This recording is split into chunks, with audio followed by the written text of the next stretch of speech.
अस्सलाम वालेकुम, welcome to healthy food secrets. कैसे हैं आप सब? तो आज हम बनाएंगे दाल मास, जो कि बहुत ही मज़ेदार बनने वाली है। तो चलें जी, रेसिपी शुरू करते हैं। मैंने एक पैन लिया है, पैन के अंदर मैंने ऑयल डाल दिया और थोड़ा सा घी भी डाल दिया, इसके अंदर ऐड किया है। तो आप घी भी इस्तेमाल कर सकते हैं।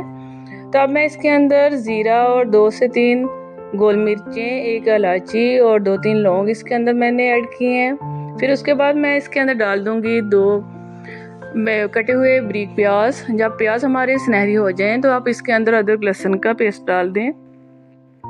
अदरक लहसुन का पेस्ट थोड़ा सा भूनने के बाद इसके अंदर मैंने 2 टमाटर जिनका मैंने पेस्ट बना लिया था वो ऐड कर दिए हैं। फिर और 2 से 4 सब्ज़ मिर्चें जिनको मैंने चॉप कर लिया था वो ऐड कर दी हैं।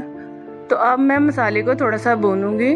उसके बाद मैं इसके अंदर डाल दूंगी 1 टेबलस्पून नमक का और हाफ़ टेबल स्पून हल्दी और 1 टेबलस्पून कश्मीरी लाल मिर्च इसके अंदर ऐड कर दूंगी।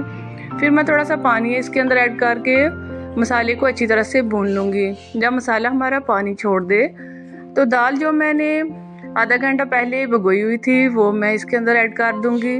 दाल को मैं 10 से 15 मिनट तक भूनूंगी।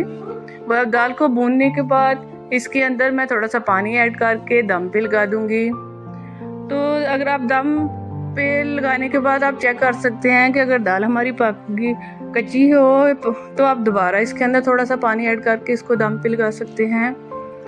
तो माशाल्लाह से हमारी मज़ेदार दाल तैयार हो चुकी है।